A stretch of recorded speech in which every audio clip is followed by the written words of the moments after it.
from across worlds stand and unite. No other foe or force can match their might. The once great people of this world now hide in fear. Arcadia shaken by the power of sword and spear. The black-clad armies of the Dark One now draw near. But in the distance, the sergeant and the bear appear. Great heroes of past the law, no power has seen before. We spread far across the sky, marching across the great divide to save the world from deterioration, to end the age of annihilation. Great heroes of past the law, no power has seen before. We spread far across the sky, marching across the great divide to save the world from deterioration, to end the age of annihilation. Legions of Romans stand and let their arrows fly. The roaring of dragons and machines fills the sky. Secret agents and the generals they defy. Swarms of orcs and samurai raise their banners high. In the wake of death, only one man stands alone. The sergeant raises his sword, high silver shone. He condemns the chaos worn on his soul. He stands longing for the day he may return home. Great heroes of past and law, no power has seen before.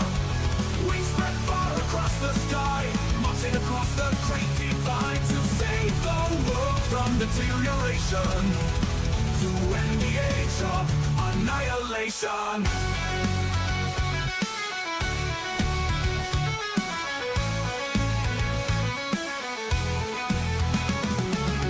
Until the war for the world springs is won, they will fight until there are none, but a Kyrian who will stand alone as one, and the bloodshed is finally done.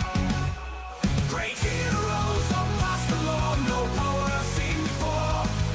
We spread far across the sky, marching across the great divide to save the world from deterioration, to end the age of annihilation.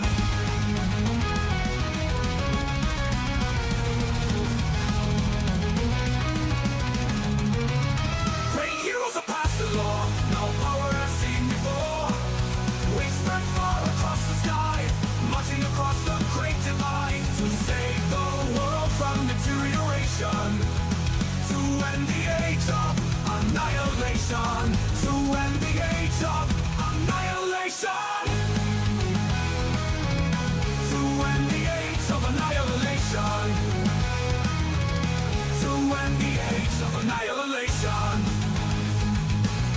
to end the age of annihilation.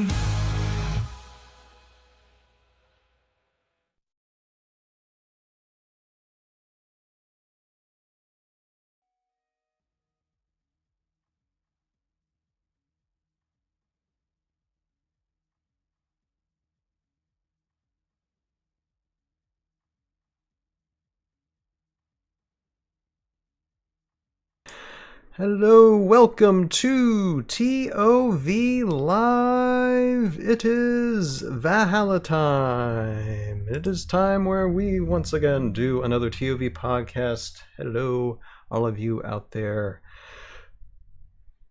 I am Ryan, aka Tales of Valhalla, and my brain just went blank for like 2 seconds. And yes, we have a fun night tonight where we're going to be going through some Thormun's journals, reading through some Thormun's journals. We also have some YouTuber shoutouts to shout out, as well as maybe a comment or two near the end of the stream. And with me tonight we have Sir Joe Crazy, we have a Sir Nobleman Nick, and new tonight, first time on the podcast, on the stream, is Brian, aka Britmage, aka one of the peoples behind Wargame Trader.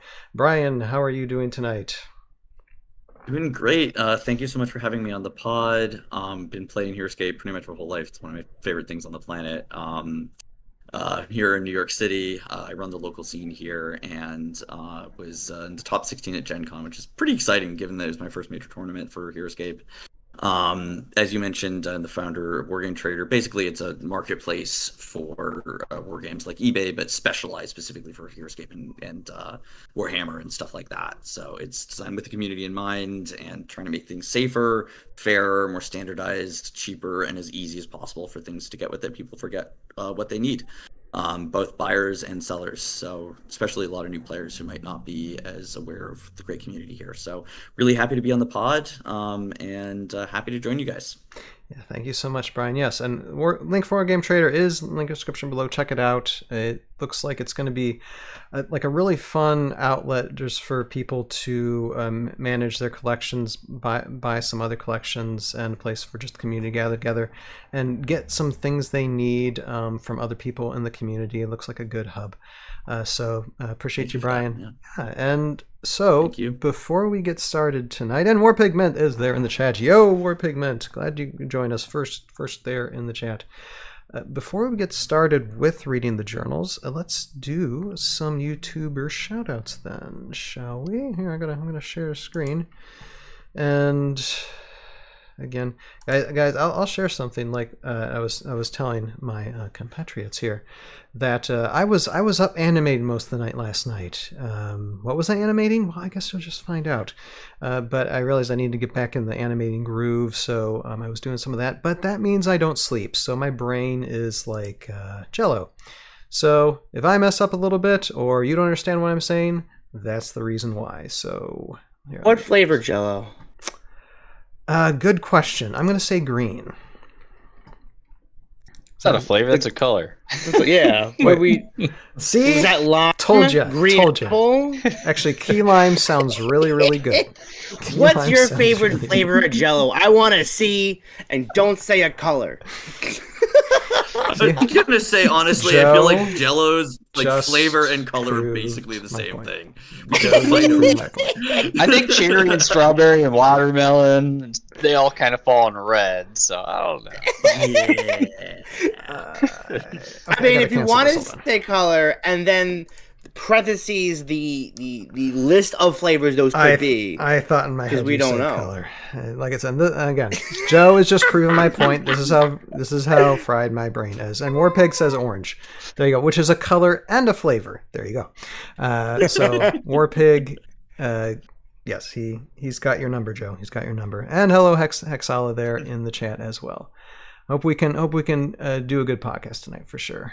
I got a great panel with us tonight. Okay, now I'm trying to find the right thing that I need to find here. Oh, there it is. Okay, hold on. Okay, bring that up there, and that something should pop up right there. Okay, so first shout out we have tonight is Heroscape Legends. Now I might have shouted out this YouTube channel before in the past. I honestly don't remember, but they have released a couple videos in the last few weeks. Yeah, last few weeks. And very, very, very, very cute videos. So I just wanted to give them another shout out and just let them know they are still around. Give them some subscriberships and views. They got the new Renegade stuff along with some very, very interesting terrain builds as well. So definitely check them out and what they're doing. And the next is... What just happened? What button did I press? Oh, you turned off the movie. The stream ended. You turned it off. You turned off the movie. Turn it back on. Turn it back on. Turn it back on. Pull the lever. Cronk. See, I told you guys this is going to be a disaster. I told you. Green. Need more Jello. More sugar in your system. And make sure that red makes it go faster, right? Okay, but the stream is still on. I didn't press that button. As long as I don't press that button, then I'm fine. There is a stream. Okay. There you go. Heroscapes. All right. So this is an interesting YouTube channel that just popped up.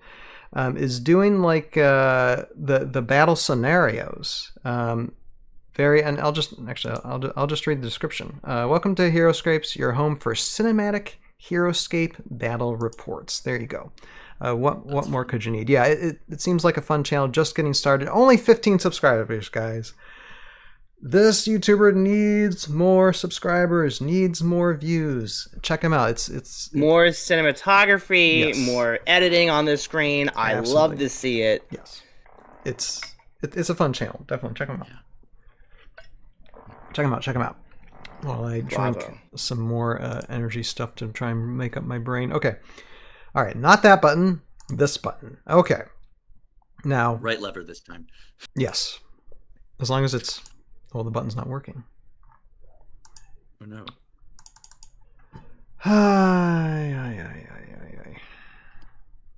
Okay, hold on.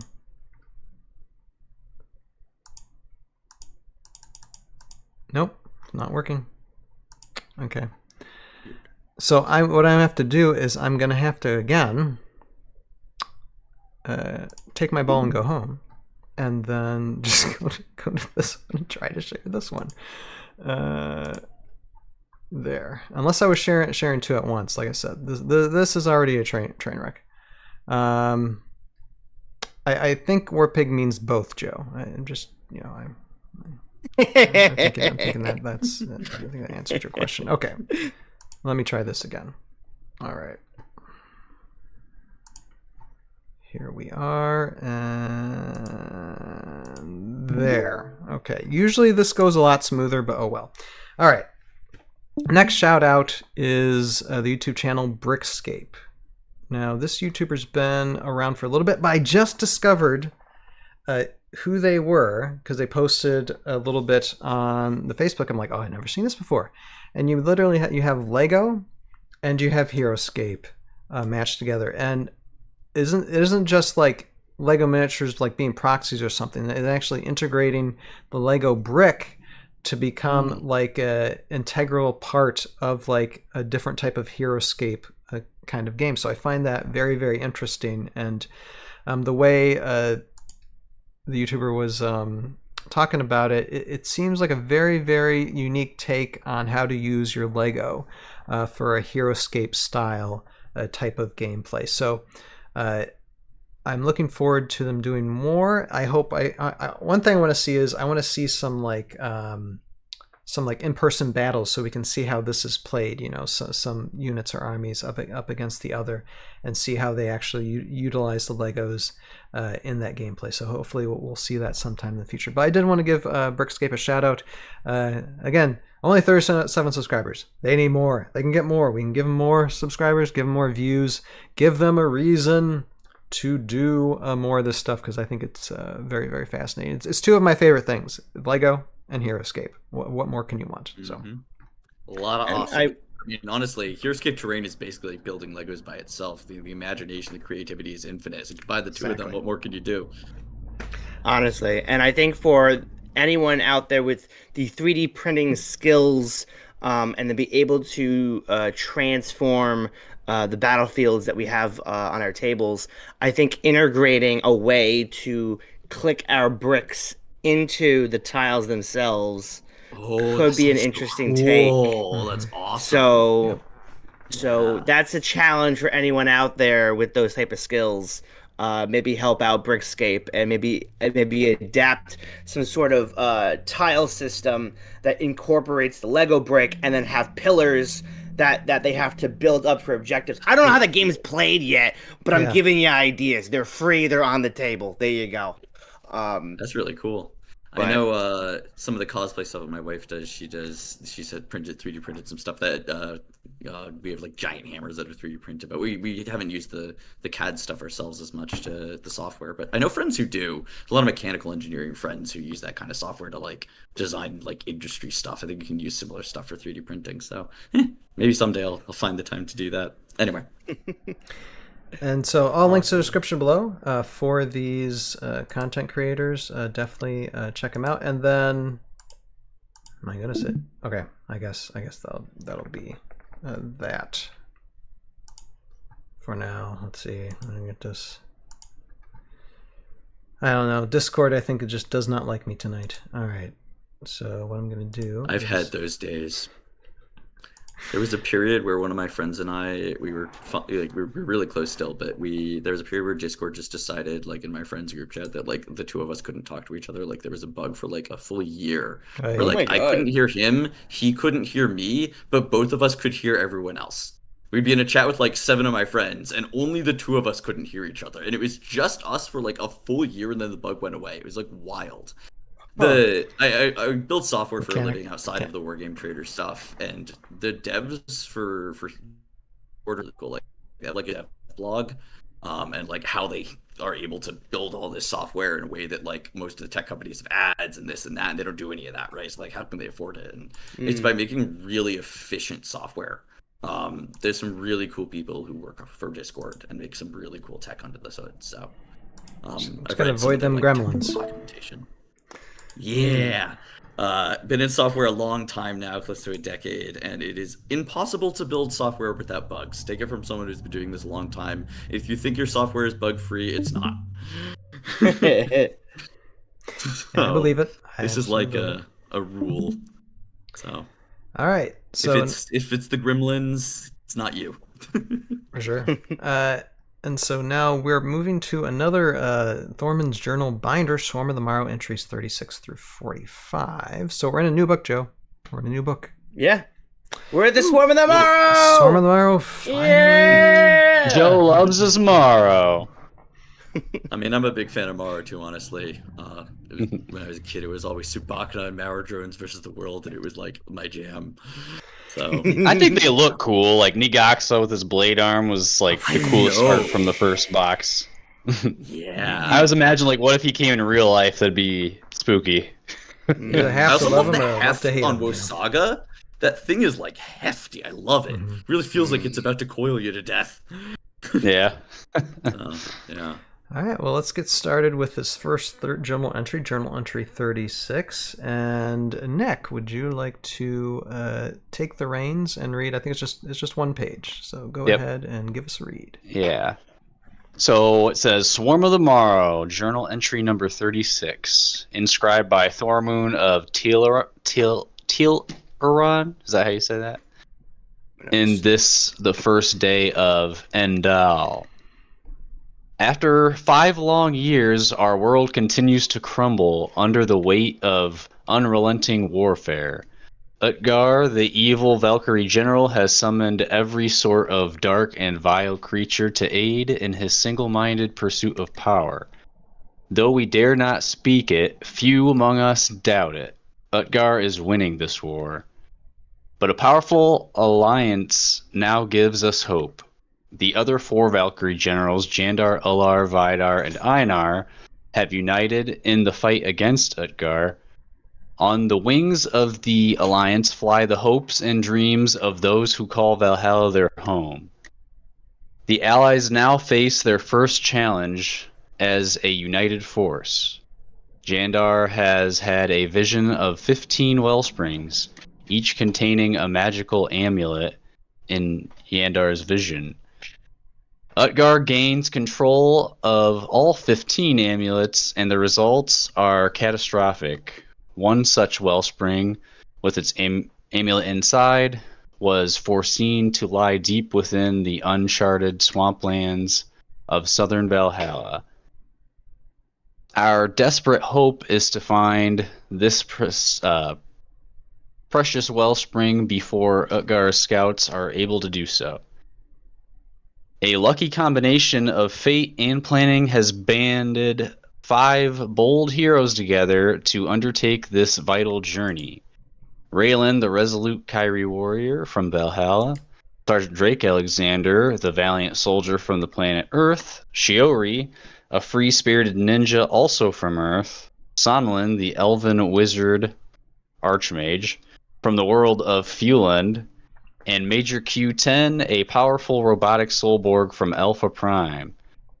On the shoulders of these 5 heroes rests the task of unlocking the secrets of this untamed territory. Good fortune, brave heroes. Our fate rests in your hands. All right, so this is basically the formation of the team the very first time. coming together during the events of Swarm of the Morrow. Brian, any thoughts on this?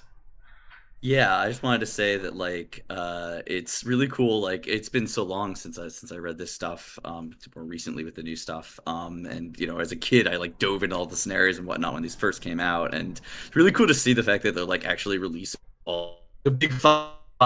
Again, you have Sonlin, you have Agent Carr, which I guess isn't one of the big five, but it's one of the old ones. We're getting a new. Let's see. We have a new Sonlin, we have a new Shiori, we have Major Q11, we have Sergeant Drake Alexander, we have a new Raylan, with several new Raylans. So it's really cool to harken back to this original team in the modern day stuff. It is, and it's really cool because I read ahead a little bit to the next one, and everything is so doomed. I mean, in the Swarm of the Mar, it's the Swarm, right? I mean, they really are. Utgar was just unstoppable. So having them with these visions trying to put an end to that overwhelming evil that is Utgar's armies is, well, it's like every adventure story ever, right? You have your heroes teaming up to save the world, right? Against overwhelming odds, yes, for sure. Exactly. The classic. Joe, what do you think about the lead up for this? Because we already kind of I like it how the end of the first paragraph, Ukkar is winning this war. Well, we kind of know how that happens now, don't we, Joe? We sure do. No spoiler. But yes. Yeah, I mean, one thing, I gotta send you new thumbnails. I forgot Aquila is not in this yet. Yeah, so Okay.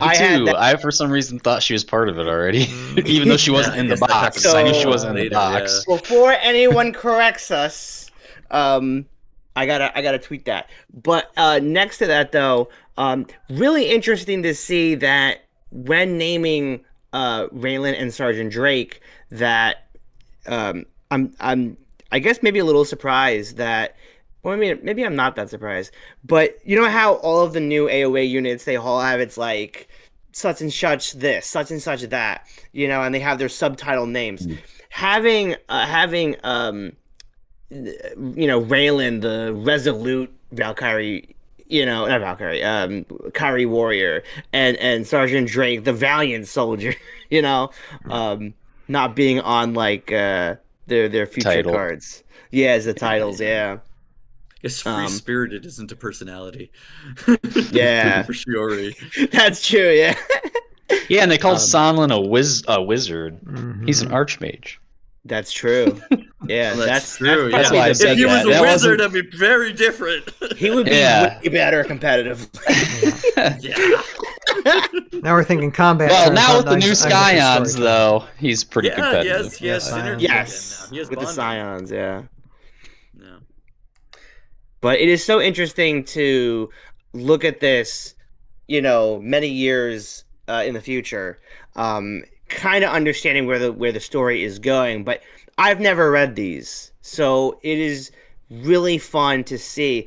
And I'm curious now because I guess based on the stuff that Ryan has been reading through the newest journal entries, the amulets have never been mentioned. I think Right. I've asked you this question in a backstage or in a previous conversation. Yeah. Does anyone, and maybe someone in the comments, does anyone know about the amulets? Maybe we'll find out. I don't want to go too far, but we are familiar with the well springs, but these amulets are new to me. Yeah, and all we really know when it comes to the well springs a bit is that a few of them are poisoned for the Renegade timeline, the AOA timeline. There's not much else we know about them. I really liked where Chris Nadal was going with the well springs. The well springs having a different intent than anybody knew. I don't know if Renegade's gonna go that route. I'm not sure. It would be interesting if Renegades had, if the well springs had plans of their own, there's forces guiding them that nobody knows about. That would be a fun underlying thing. Whether or not they're going to go there, exactly. Whether or not they're going to go there, magic, right? We'll There could see. be something driving them. Yeah, exactly. Yeah. But when it comes to the amulets, I don't think there's been any mention of them through Renegade or through the lore part. The Uh, only I one that I certainly know was of, which Thormun I or don't something. think is from a wellspring, is the one that Raylan had on that made her evil That's from Yeah, Chemoshi Yeah. or whatever. Yeah, But exactly. Which we just assume. I mean, that's a good take. Honestly, I think. I mean, maybe it could be an amulet, or That's possible. even though we don't actually know how they mind shackle. Is it mind Right. shackling just through the amulet? Because then you have to ask yourself, how does does Nigaxa just have necklaces in his phone pockets? Like, what do we like? The man. I can understand the War Witch having a bunch of them, like trying to hand them out to everybody. he's got a 5% chance You to get throw it amulet, around you your get neck. Yeah. Are you playing like ring toss? At that point, they just celebrate Mardi Gras and just, brainwash everybody. They're like, oh my love god, that. show us your bones. And then just like, you're just throwing out amulets great. and you're getting more for the war effort. Oh dear. Yeah, it's interesting. I wonder, like, Secret of the Citadel, I think, is next year. I wonder if we're going to get more details in that. I could see some amulets hidden in a citadel somewhere. Treasure Sure. trove. Yeah, there could be maybe a pedestal of some sort where you put the amulets in, unlocking a brand new wellspring that's Ooh, more I love that. powerful Like that video could game probably logic, cure yeah. all the poisoned ones. But An Yeah, underground like a river desperate feeding to cure. all the other well springs. Yeah, I Mhm. dig that. We know we're getting like dungeon and shadow terrain, I think, at some point in the future. I wonder if that'll sort of align with that underground thought process. There's some Yeah. cool stuff there. We'll see. Yeah, Mhm. actual dungeon crawling would be cool. Actual dungeon crawling would be cool. Even if it's not necessarily D&D themed. I love me an old, like, ancient magic trap a la Indiana Jones. Sure. Absolutely. Yeah. All right. Any other thoughts about this particular journal entry before we move on to the next one? Any other thoughts? This is a good warm up to the next and the future stories. Absolutely. So let's get to them. All right. So this is taking a look at Storm of the Morrow Journal entry 36. For all you all out there interested in learning the lore and history behind Heroscape. All right, now let's move on to numero 37. Okay. Justin, I gotta call out his comment here. It says, "This is why I love Joe being on the podcast." Morrow Mardi Gras. Actually, why didn't we think of that? Where's Rogue? That's Wherever it. you are, I hope you're feeling okay. Morrow Mardi Gras shirt, Gras. please. That. Oh, yeah. That's Why didn't we ever think of that before? That just rolls off the tongue so nice. I love it. Mardi Gras? I'm trying to make that work. It doesn't quite work. Mardi Gras. It would work better, like, spelled out than I think verbally. I love that. Yeah. All right. Who wants this next one? Number 37. I don't mind taking it unless someone else wants it. Yeah, go for it, Brian, go ahead. Cool. Take it. Thank you. Journal entry 37. Go All ahead. right. From the pen of Sergeant Drake Alexander. We're all going to die out here. The voice is foreign, the words are rough and low, rasping softly past a dry throat. Raylan looks over to me through red-rimmed eyes, her limp hair clings to her face. We're going to die out here. The strange voice comes again from Raylan's lips. My tongue is swollen, my cracked lips try to form words, but nothing comes. 8 days we have been in this lifeless land. Our water runs dry. We're not going to make it through. We have failed. The desperation in Raylan's voice is complete. Never before have I heard her accept failure as an option. I hear a dull moan from behind. I turn just in time to see Shiori stumble and fall to her knees, then collapse face first into the sharp volcanic rock that makes up the terrain here. Just as she hits the ground, the stones at her feet begin to shake and move. It's as if the land itself sees that we have been defeated and prepares to deliver its final death blow. A loud crack and boom beats against my ears. I look to my right side and to see a distant mountain bloom with fire and ash. Turning back, I see the others looking up at the erupting volcano, awestruck. The distant fire reflects off their glassy eyes. Move! Shouting, I snap them out of their daze. We've got to get out of here.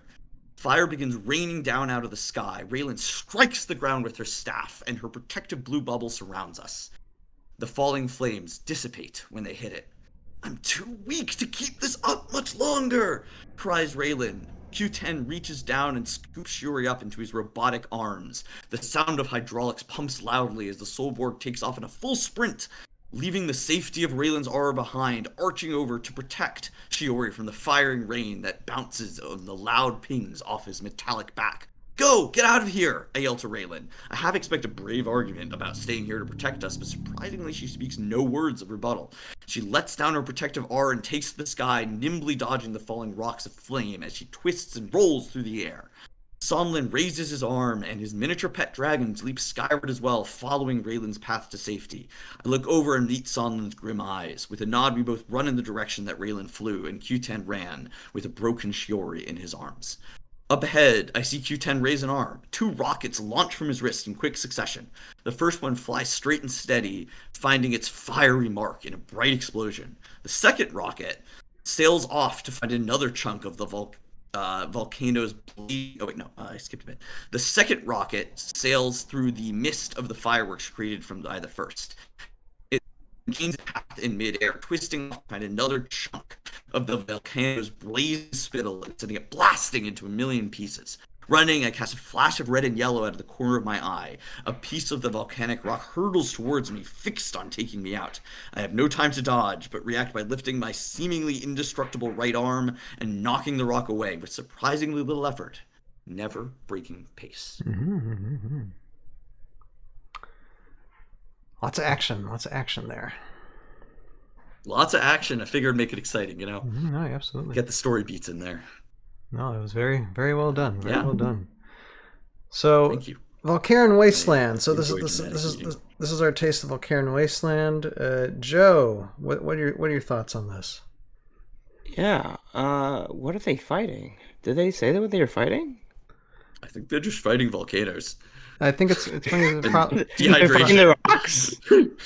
Yeah, well, no, like I guess a volcano erupting, the flaming rocks just shoving at their heads. I guess you got to shoot rockets at those or it'll kill them. And then also, I guess dehydration. Sure. It is interesting. Or they might think it's the volcano, but it's the Volcarian guys throwing flames. Yeah, that's what I was gonna get to. Yeah. I like that. That's a good point. We're probably not there yet. One thing that I really wish if somebody out there can help us out is the timeline of release dates when they put this stuff out, because I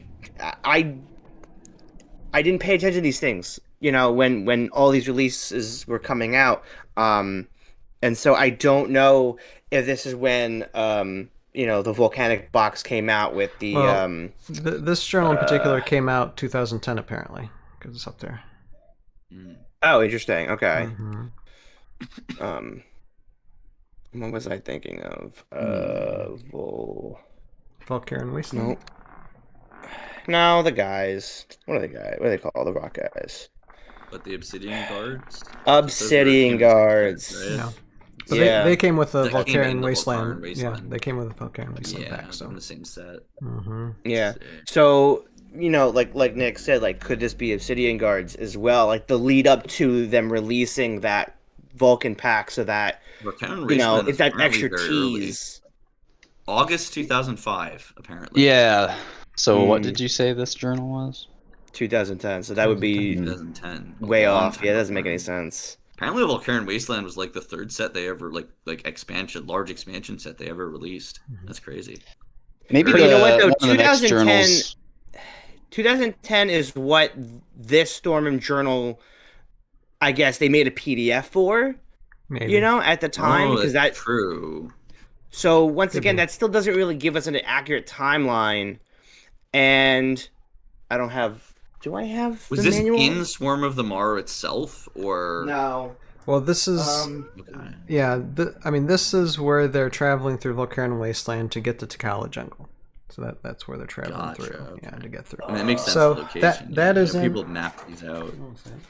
I'm thinking one of the next journal entries will just start talking about how they're throwing it instead of just flames. Let me take a look, falling. because I know there is. Let's Maybe. see here. Because 2010 is around when Heroscape went out of print originally, right? So it could have been when they published it, but not actually when this journal entry was released. Let's see. Okay, no, that would just be part of this. Yeah, there's no journal entries in the Volcarian Wasteland. Yeah.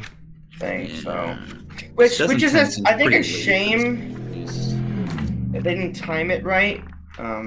Yeah, I agree. But God, this Battlefield's boring as hell. Well, Hey. on Heroscapers, I see 2008 people mentioning about it. So for the that's for the scenarios though. Yeah. Not sure. Might have been part of that. Yeah, I never read any of these before, like you, Joe. So I'm not sure what's happening before we get into it. Yeah. Which I think is exciting. Like Mhm. not knowing what's happening, even though we already know what happened. Yeah. Like it's not about the destination, The details. journey, and the friends you make along the way. It's a journey. Yeah. Actually, it reminds me a little bit of The Hobbit. I'm just saying. Oh, absolutely. Yeah, it kind of feels that way. The one, Fellowship and whatnot.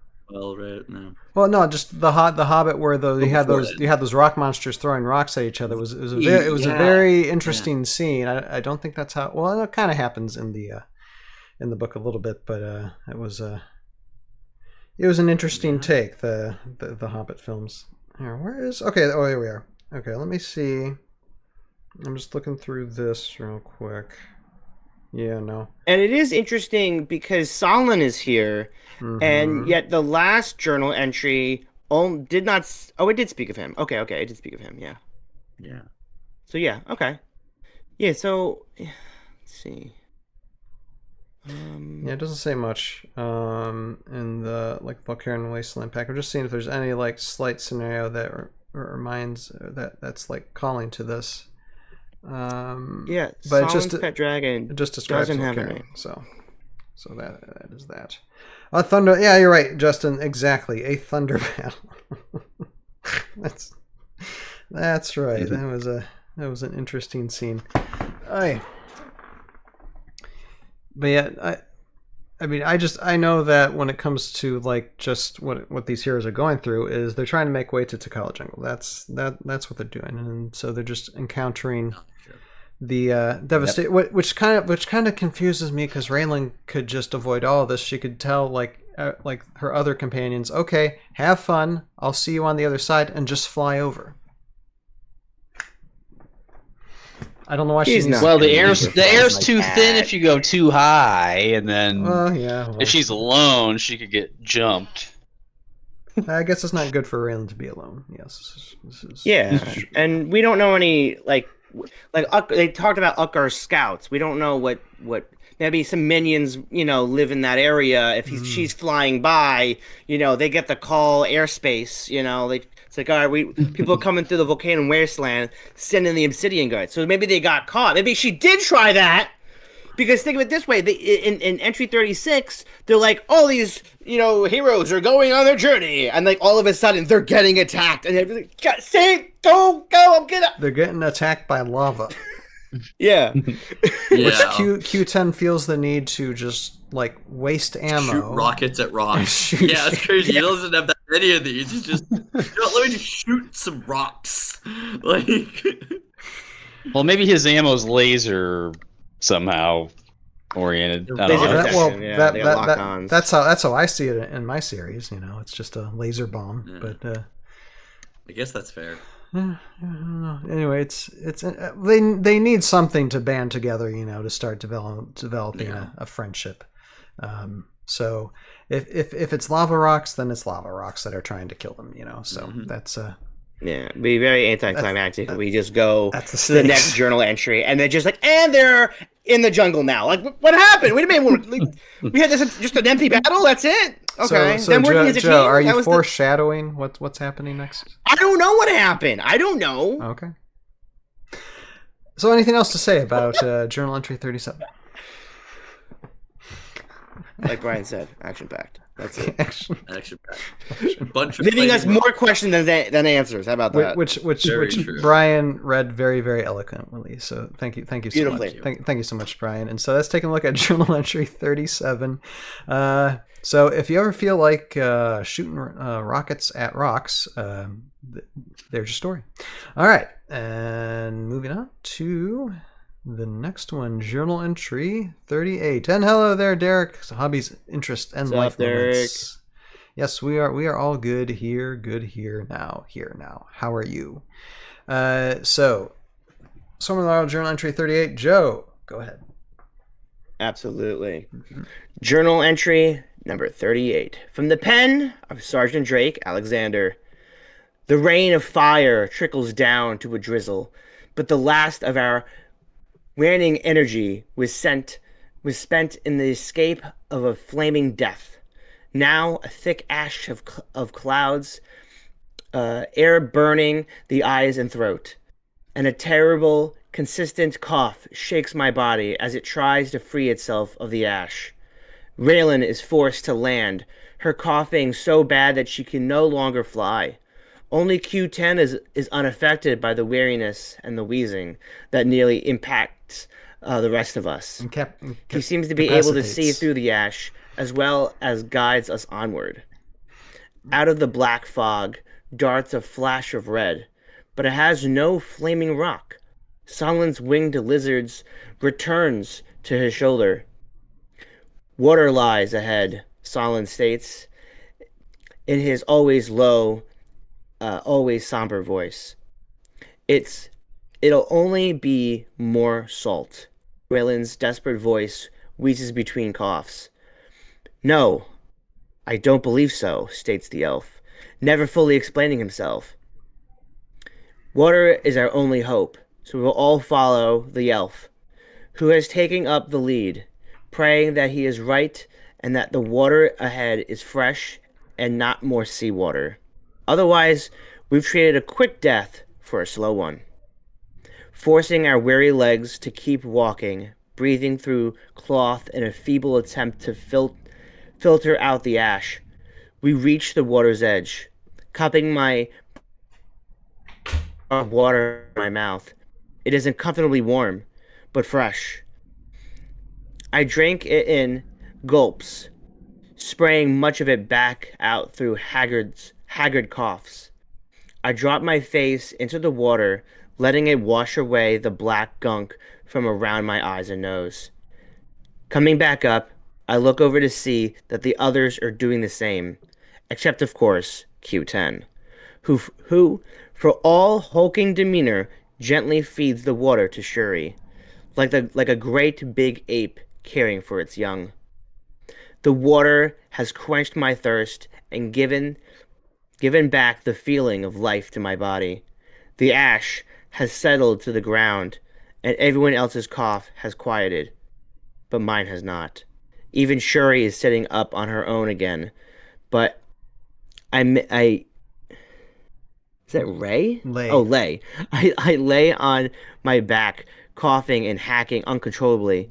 It feels as if I'm going to cough myself inside out. My lungs have taken in too much ash. I can feel them burning in my chest. Solin's little red dragon, every bit the member of this group that I am, waddles its way over to me. It's sympathetic to my heart. Like the old hound he had when I was a kid who, when I skinned a knee or scraped an arm, would come and stick its head under my hand as if to say, it's going to be all right. I stroke the scaly head of the lizard a while as I used to do that old dog of mine. Then the little guy sticks its head out and touches its beak to my chest. I grunt out one last cough, and the coughing stops. I breathe deep of the air, and my lungs feel strong. No joking, that dragon healed me with its every touch. Okay. Well, this describes Sonlin. And what's Solin's dragon's name again? We don't have a name. For Solin's, yeah, we I think do. we did. Yeah, we do. No. Is it Valda? We do? Is it Valda? I think that's about right. I think. I forget. I should know it. And again, brain's not working tonight, guys. Actually, I'll ask the chat. Guys, okay. Solin's dragon's name. Y'all should know this. Exile says, Yeah, I feel leave like... us in the comments. Exile says, I feel like we need some B plot series in Heroscape like Maru. Yeah, it's Velsa. It's It's Velsa. Velsa. Velsa, there you go. Velsa, yeah. Yeah. Elsa. Okay, Yep, okay. Yep, Dragon Velsa, yep. So we do get a conclusion for the for the absolutely, as Gimp would say, absolutely filthy. Yeah, thank you, Justin Velsa. Yes, we got it. Absolutely filthy area of the Volcaran Wasteland. No wonder nobody wants to go there. It's like, why would you want to? And I think I like it how Derek says, "Don't worry, Raylan was just pretending to cough, just trying to relate to her friends here as much as possible." Yeah. The dragon healing is great. I love how cute the dragon is. That he grows up and is just a terrifying menace who also heals his friends. He's still a lovable guy on the inside. Yeah. Mm-hmm. It's actually a she, I think. But yes. The new Sunland. Yes. She, sorry. No, it's all right. No, it's all right. It's yes. all right. She is she's so friendly.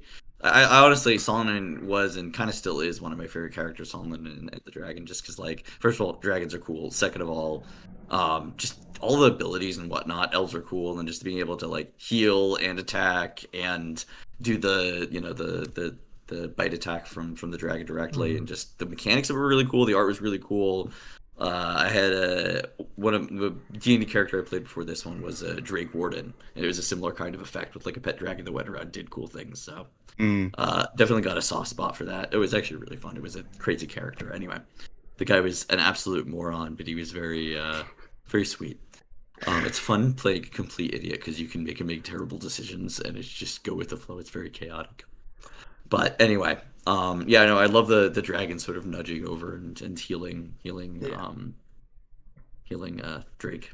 It gives a character a little personality, and personality. Sanlan here too. We get to see a little bit of that, where it's like water lies ahead. Sanlan states in his always low, always somber voice.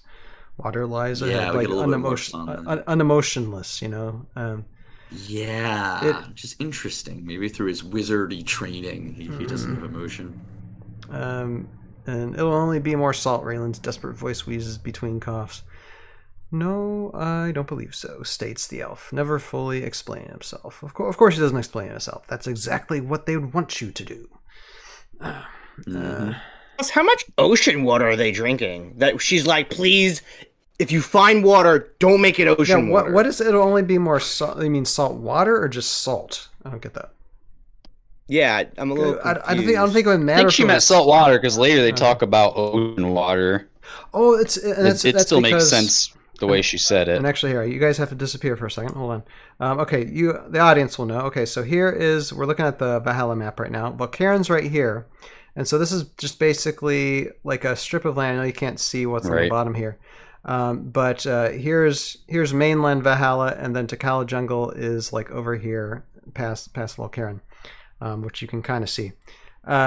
So what's on either end of Volcaran Wasteland is ocean. So especially the Bitter Sea Ocean, which that's not a good. Wait, I gotta find. Where are you? You're guys? saying that they're going to the new land, right? Yeah. So they're moving from the left-hand side to the right-hand side. They're coming from right-hand, yep. Amund? Yeah, basically. Yep. Okay. Yep. So any stream that would come out of the Bitter Sea, you would imagine, would be still pretty salty. Yeah.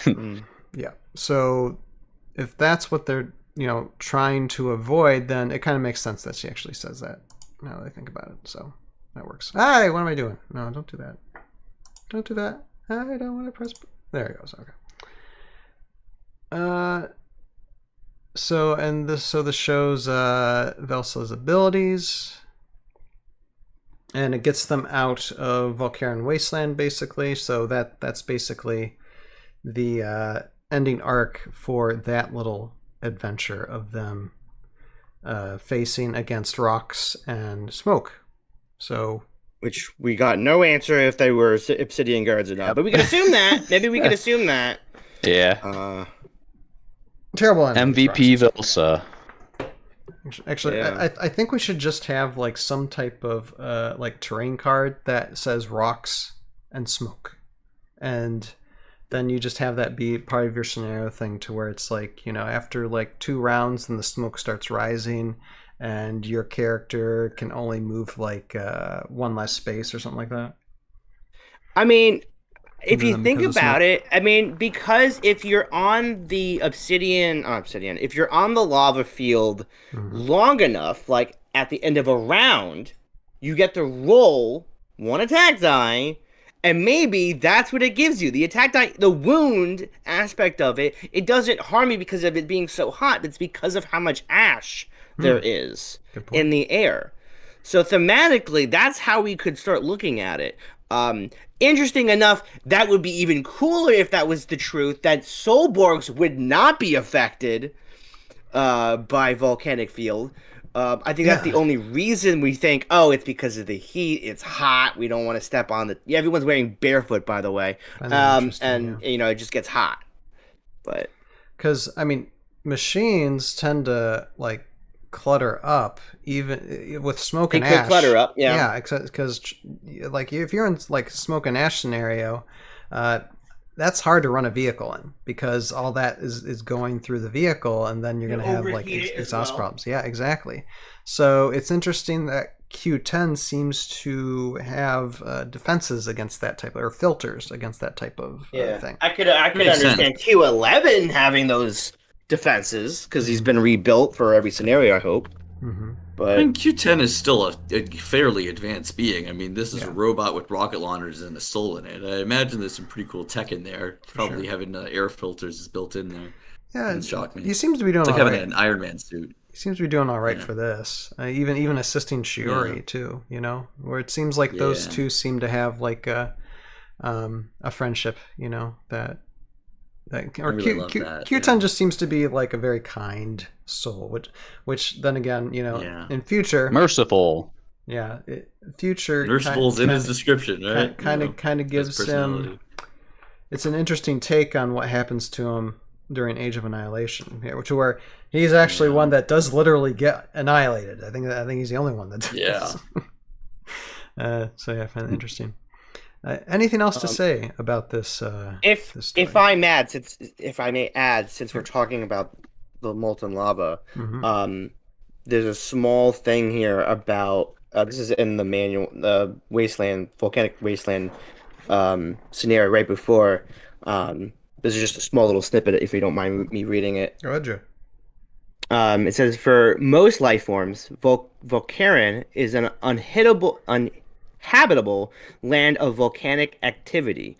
Rumors of new well springs in this part of Valhalla tempt only the most foolish of warriors to attempt a search for them. How dare they? Foolish, how dare they? One particular active volcano along the coast created a peninsula of land that extends into the molten sea. This rugged strip of land has become known as the volcanic wasteland. In spite of its dangerous terrain, this is the only place of land from the molten sea. Yeah, and one thing I know about Volcanic Wasteland too is that obviously the land isn't set. You could make paths through there, like say if you like lay down like brick and try to make a path through it. The land always changes because you got molten lava spewing out on unpredictable places. So the topography always changes in the wasteland. It's never the same, which is interesting. So even if they like took away through the Volcanic Wasteland that when they were able to barely survive but survive, that doesn't mean it's going to be like as accessible or as safe the next time they go through. It could completely change and they don't know where they're going. So you're saying that who put the land on hard difficulty is what you're trying to say? Fun times. Interesting. Fun times. Oh. Anything else? Interesting. If the ash is that thick, they probably can't tell what's east and west and north and south. They got Q10. That's true. They could be Q10 is the diverted to a different direction. I think Q10 probably, if he's got all kinds of gizmos and stuff, if he don't have a compass, then he's got a compass inside. That's a good one. He probably has a compass. He probably has geolocation. Exactly. Yeah. But then again, yet we talk about Q10 having all this tech, but yet the dragon is what came back. Velsa came back to Sonlin, and he's like, "Oh yeah, water's this way." Ah, yeah. And like Sergeant Drake probably tell you where water is. Everyone just gave Q10 the Jim from The Office look. Be like, why couldn't you? The dragon told us, but you couldn't. I was busy saving Shiori.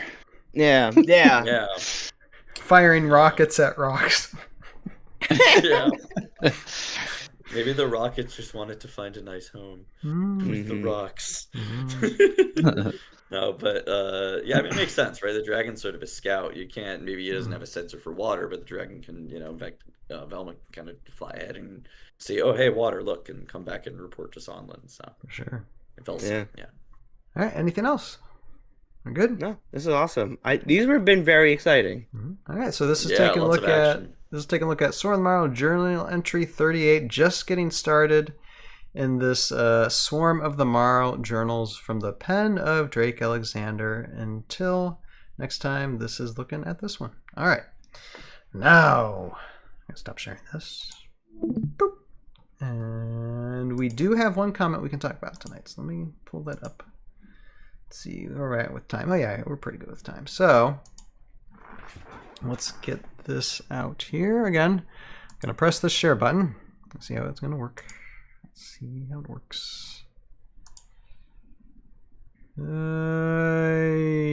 it's okay. There it is. All right. There we are. All right. So this is a comment from the last podcast where we're looking at some VC squads and heroes. This comes from the Soloscaper. Says VC Valhalla Customs is incredibly well done. Doggadays talking about the bees was actually what got me into VC last year.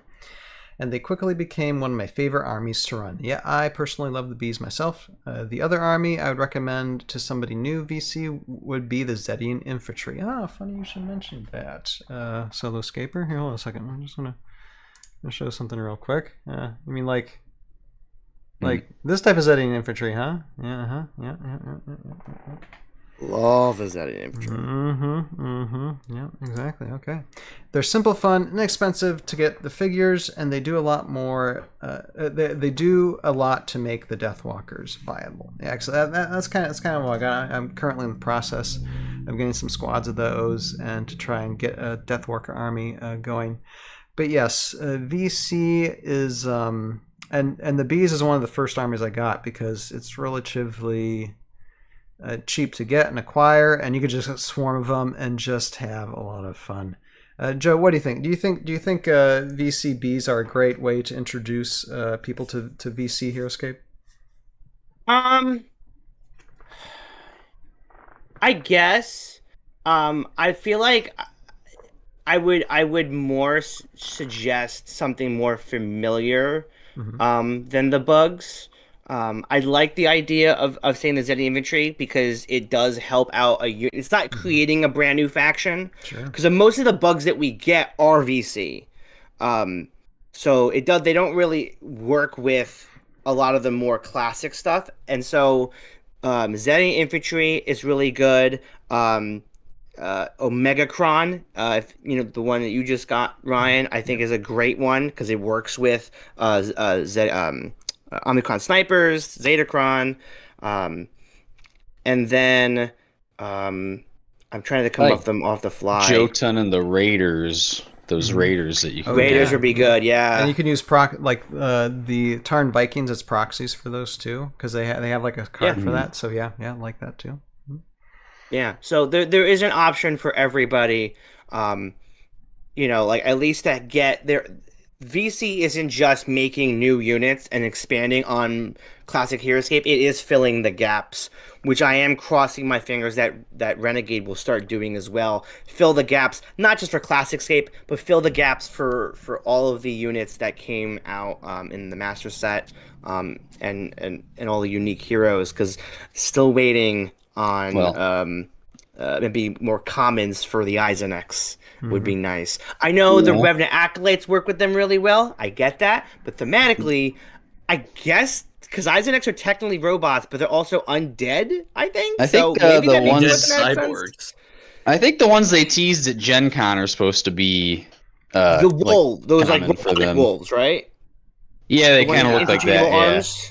Yeah. I think that's what people were saying. I really like the design space for it too, with the arms. I'll see what they do with that. We'll Yeah, know yeah, if that you was these cool. guys. Vidar Eisenx.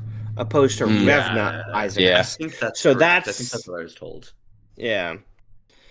But yeah, and then still plenty of time. there's other filler stuff they've done too, like the Scions can bond with like kings and queens and stuff, so you can Yep. bond like Sudema now, so she's not as bad, Right, stuff right, like right. that. True. But when we talk about no matter how- VCs, yeah. the mummies, the Crypt Guardians. Crypt Guardians Yeah, are they got them so too. awesome. You just start playing them, you realize how valuable they are because they're like tanks. Like in most scenarios, if you got like 3 or 4 of them, they're very hard to kill because of that tough ability. Yeah, I They're really tough. like They got Crypt 4 Guardians. defense. I think they're 4 life each. They can bond with other Crypt Guardians, but they also can bond with other queens. Braxis, the Sudema. So, The Bug Queen Maladrix now. Maladrix now. Yeah, well, that's going to be a dirty one. So, oh, that's right. You know what? I just went to an event yesterday, Kyrian. and I really wish that, Queen Kyrian too. She needs help. I think she needs a little boosting. But I went to an event yesterday, and a lot of people brought in, a lot of AOA. It was a very low figure count army builds. It was only 10 figures. But yeah, I'm waiting for that like VC event. I can bring in some of those other characters because I like a Maladrix army with the Crypt Guardians. I that could be play cool. that now. Actually, I want to play that. actually. One that I just did yesterday, just because someone gave me a couple figures and I printed some of my own, was Talon Gull with the construct. So Iron Golem and the greater ice elementals really aren't great on their own, but once you put them in that, they showed up to be pretty powerful army with all of them doing their things 2 at a time. Absolutely. So- Talking about heroes opposed to squad figures that help, Talon Ghoul is awesome. Because not only he does with the iron golems, you can have an army of iron golems that work with Talon Ghoul, but there's also Avernus, there's also Lilja, Boreos, or whatever. and what is the other rock guy? Crap, why can't I think of his name? I can't think of his name, but he's Agamo. got this like charge. Yes, Agamo. Yes, yeah. He Got them. he like kind of runs in and charges at people, kind of pushing them big back, football and player. he's a brutal. But Yeah, they got one for like every element. They got like stone, steel, fire, and ice all have like a unique hero now for the customs. So we just need a giant wave. A giant wave would be cool. yeah. You can, and Go it with the feeds Kraken. onto the smaller elementals, making it bigger. Maybe, I don't know. Take notes. Take notes.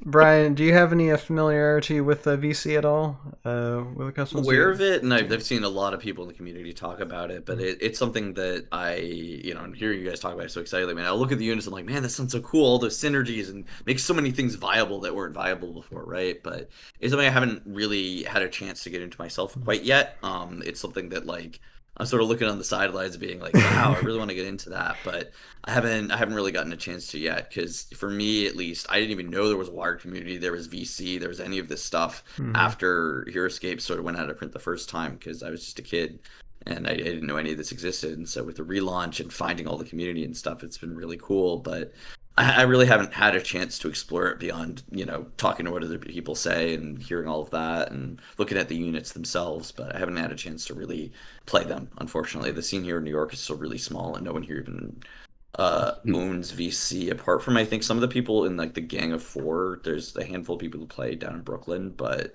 I haven't gotten a chance to go over there and game with them. I'm really busy these days, so it's something I really want to explore in the future.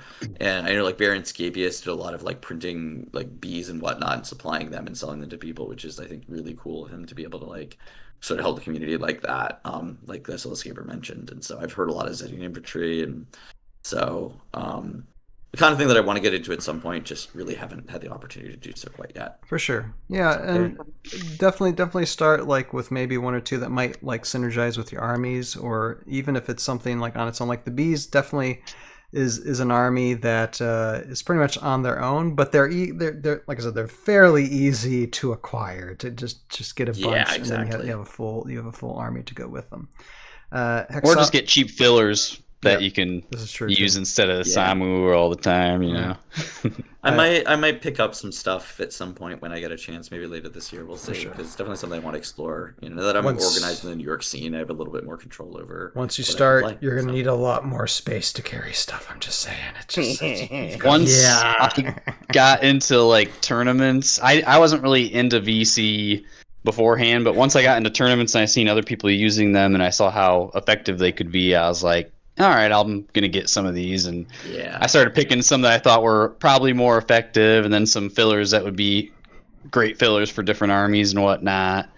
And they definitely help you win a little bit. They're not overpowered, but yeah. We try to balance things pretty well, I know. Here in New York, it's tough space-wise, as you mentioned, because, like, you know, that's where part of the reason the scene here is so small comparatively to other parts of the country is because most people don't have the space to fit Heroscape. Literally, Sure. I mean, apartments are like, you know, it could be several grand for like a 500 square foot apartment. So And now you got all this new Heroscape coming already. Oh yeah, So- my board game shelf is starting to get pretty darn full. I have those little, I get them from Amazon, these little like sort of tackle box style organizer things. So all my classic Escape is in there. I just got my 7th squad of zombies, so proper horde now. There you go. Exile is saying, and this might be an Takes up idea a lot of space. that I might have to think about. Is if someone sold a VC master set and I don't have to source the stuff, I would be so down.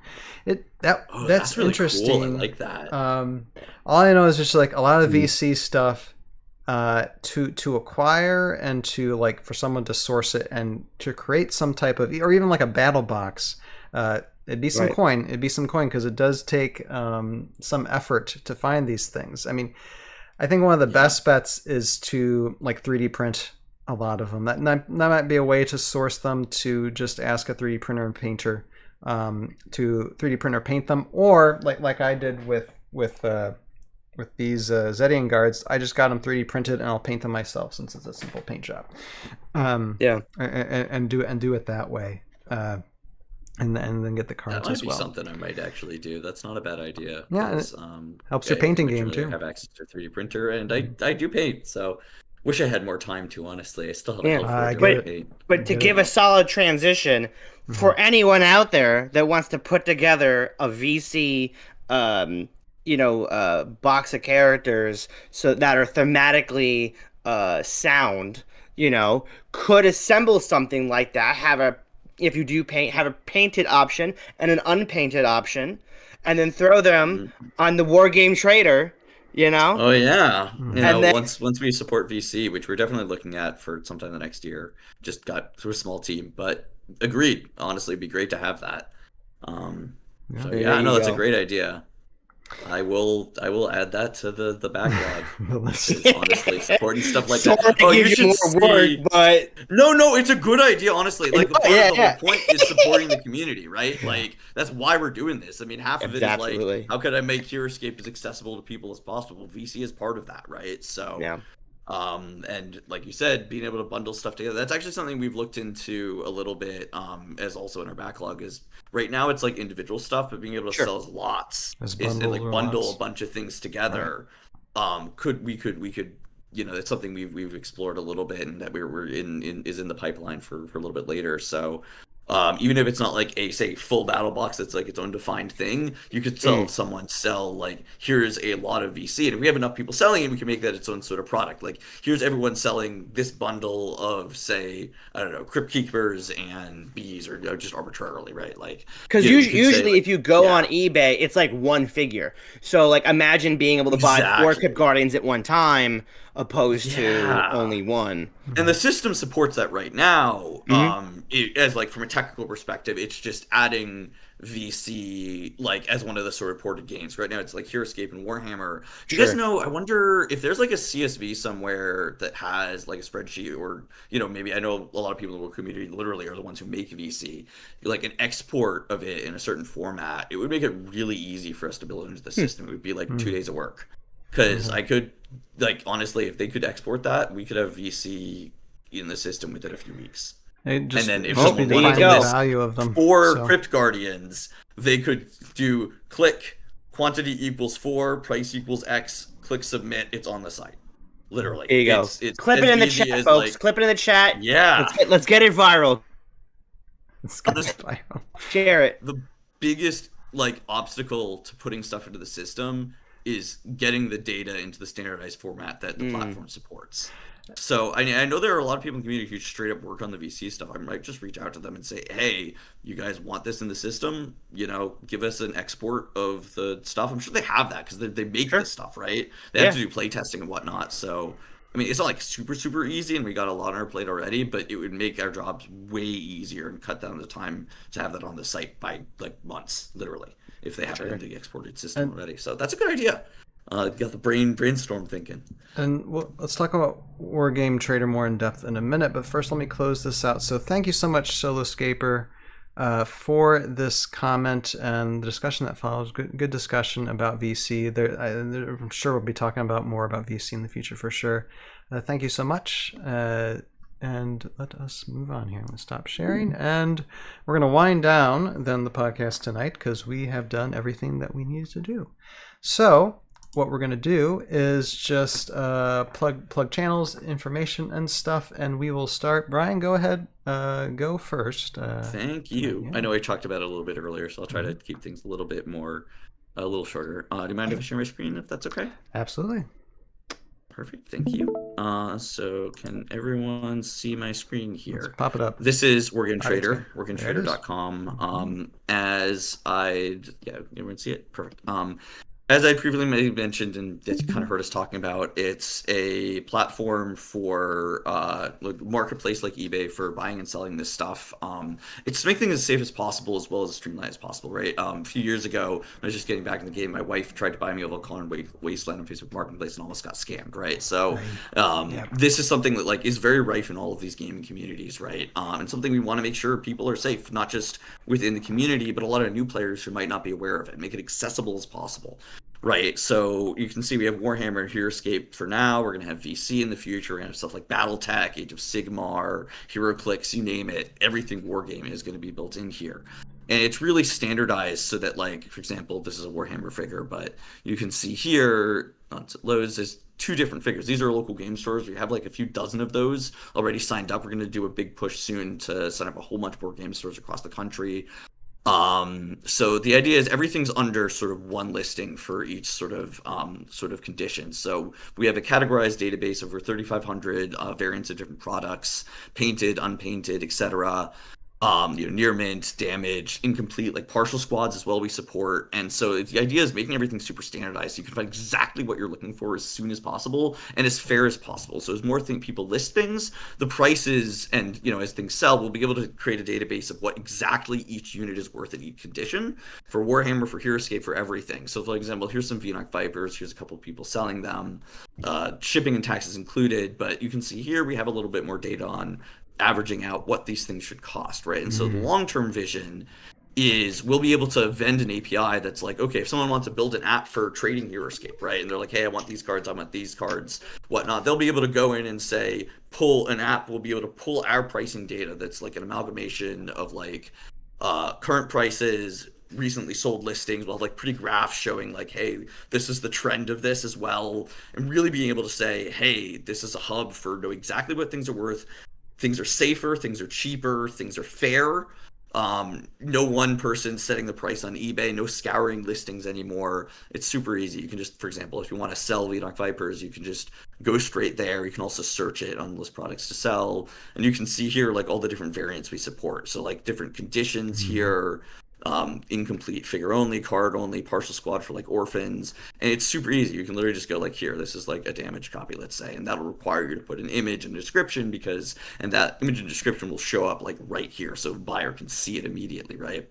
But say you want to list a moderately played one, right? And you can just say, hey, it's $100 just arbitrarily for the demonstration test, and that will just show up within like 30 seconds. It takes time to sync downstream. But literally, that's how easy it is to list something. It takes like 2 seconds, right? And so that's sort of how this is designed to be super easy to sign up and super easy to, list stuff and find what you're looking for to search. Also, I think Ryan mentioned earlier, there's commissions thing. So we have Roguescaper actually signed up for this. and people can look for commission for painting and whatnot, assembly, basing, whatever they want, and then we can go in and sort of, make sure people can deliver exactly how they want. So we have a whole roster of people who paint professionally. On the cards, we have local game stores that we able to set up, events potentially through the system. Have hey, here's a painting event through commissions and through everything. And so it'll be a whole cohesive community system for this stuff. Right. And so that's sort of the gist of it. It's fair, it's safe, it's balanced. It's a really good way for new players to get into the game, and the seller fees are half of eBay. So it's cheap as heck as well for if you're looking to sell your stuff and having trouble offloading things. That's the general gist of it. We got a lot of stuff in the vision for the future, more games, more data, more excitement.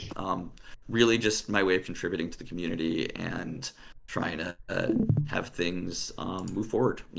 More people who find Heroscape, more people who contribute to the game, the better. So it's a little bit longer than I meant to, but that's the gist. No, you're fine, Brian. No, and thank you so much for setting this up, because I know it takes a god awful amount of work to do. So it really does. And it's like a dozen hours a week for each of us. Yeah, you have a few other people working with you, so yeah, appreciate that so much. Yeah. And yeah, guys, definitely check it out. Link in the description below if you want to check it out and see if you want to buy, sell, trade on there. It looks like a much safer and secure portal in order to do that. So thank you so much, Brian. Yeah. All right, I really appreciate the shout out and having me here. For sure. And Joe, go ahead. Yeah. Still getting at it, guys. Don't worry. Content's coming soon. It is list on pile of things to do. But I had some news. I had some cool stuff. So yesterday I did go to a Heroscape event.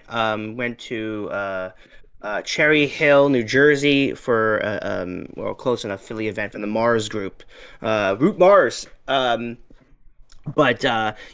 by Vidar 43. We tried out a new store called Top Deck Games.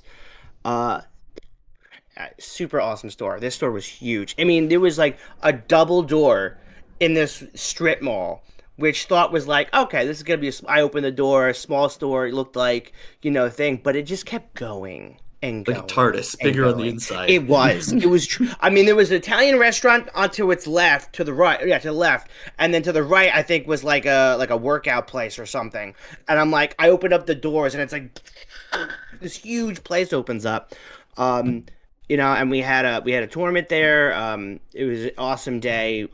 They even did like a painting, event where people brought in if you put an army together and you had a painted figure, you can submit your figure to be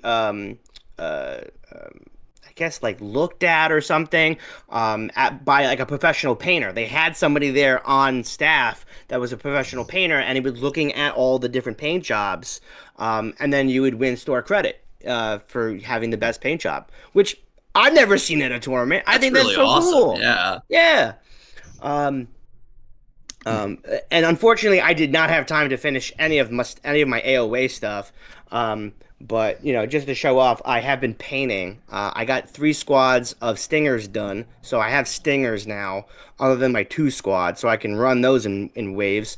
And I just finished up my Zetacron, so I got a Kron army coming soon. So, spoiler alert, I guess. But yeah, so I've been busy. But there's a lot going on in my life. Hopefully, you guys understand, but. Content is coming. 100% understand. I'm putting a timer. I want to get a video out by the end of the year. That is all I want to do. So please be on the lookout. There's still tons of content on the channel. I do notice that people are watching the content. So for those that are out there finding the channel, thank you so much. I appreciate it. And I do pray and please for your patience. So with that said, don't forget, I am not crazy. I'm Joe Crazy. Thank you, Joe. All right, Nick, go ahead. All right, what's up, guys? Since we're talking about some battles and stuff we've had recently, I've had a couple videos recently, if you go on my channel, where Gen Con happened recently, so you can look that stuff up. There's a few videos on there. I didn't do all the videos, unfortunately. I got a new phone, but it was being kind of goofy there. But I got in top 16, just like Brian up here, so that was fun. And I got to meet Ryan in person, and so that was cool. And since then, I've went to a Maslin tournament in Ohio, and I ended up winning that, and I got the 4 videos uploaded for that. If you want to check that out, I have a recent video here from yesterday. Well, the video is not uploaded, but I have some shorts from that, and I'm going to be uploading the video from that. And that has those constructs I was talking about earlier, and they're basically just facing a whole bunch of random characters that my other friend was using. I was just watching that battle. But yeah, then I don't have any paint videos, but me and one of my friends that I've been playing with lately that I got into the game, he started buying some stuff from me and from game stores and stuff. He wants to paint. What's the big badger dude on the vehicle's name? The new guy. He's in the Star Wars Walker. Kane. Imperator Kane. Imperator, yeah. Oh, yeah, Imperator Kane, yeah.